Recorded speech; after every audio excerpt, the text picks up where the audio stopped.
नमस्कार, मैं पिंटू सिंह यादव आप सभी का स्वागत करते हैं न्यूज लाइव में। दोस्तों, अगर बिहार की राजनीति में एक बाहुबली नेता की बात की जाए तो वो बाहुबली नेता कोई और नहीं बल्कि आरजेडी के पूर्व विधायक और फिलहाल जेल में बंद अनंत सिंह की चर्चा होती है। अनंत सिंह ऐसे शख्सियत हैं, एक ऐसे नेता हैं जिनको एक बाहुबली के तौर पर जाना जाता है और वो जो है लगातार 4 बार विधायक रहे हैं। कोई पार्टी टिकट दे ना टिकट दे फर्क नहीं पड़ता है, जब खड़े हो जाते हैं चुनाव में तो उनकी जीत जो है सुनिश्चित हो जाती है। लेकिन जब जिस तरीके से 2019 का विधानसभा चुनाव हुआ था उसमें आरजेडी के टिकट पर मोकामा विधानसभा सीट से चुनाव लड़े थे और विधायक बन गए, लेकिन किसी मामले में उनकी सजा हो गई जिसके बाद विधायकी की कुर्सी चली गई है। और विधायकी की कुर्सी जाने के बाद आपको पता ही होगा कि 6 महीने के अंदर चुनाव होता है और 6 महीने के अंदर जो चुनाव होता है उसको लेकर चर्चा तेज होने लगी है।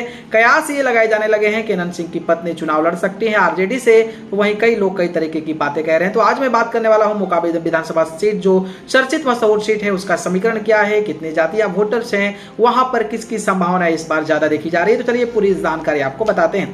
दरअसल बात करें तो आपको पता होगा कि मोकामा विधानसभा बिहार के सबसे चर्चित, मशहूर और हॉट सीट माना जाता है।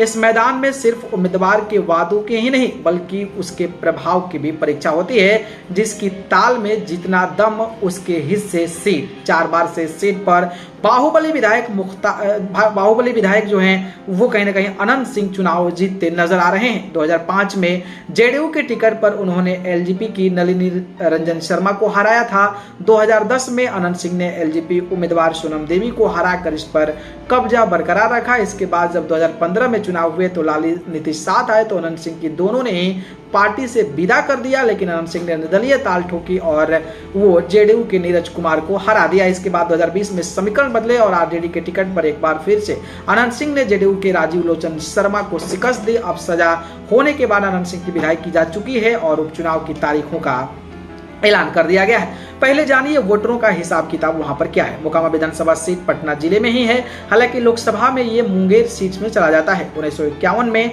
आजादी के बाद इस सीट पर पहली बार चुनाव हुआ था। उस वक्त कांग्रेस के जगदीश नारायण सिन्हा मोकामा से जीतकर विधायक बने थे। वोटर की बात करें तो समीकरण यहाँ पर कुछ इस तरीके का है। 2,70,000 से ज्यादा इस पर वोटर्स हैं, जिसमें कि पुरुष मतदाता की बात करता हूं तो 1,42,000 है। तो वहीं महिला वोटरों की संख्या 1,28,000 है। तो वहीं थर्ड जेंडर जो हैं वो वहां पर 3 है।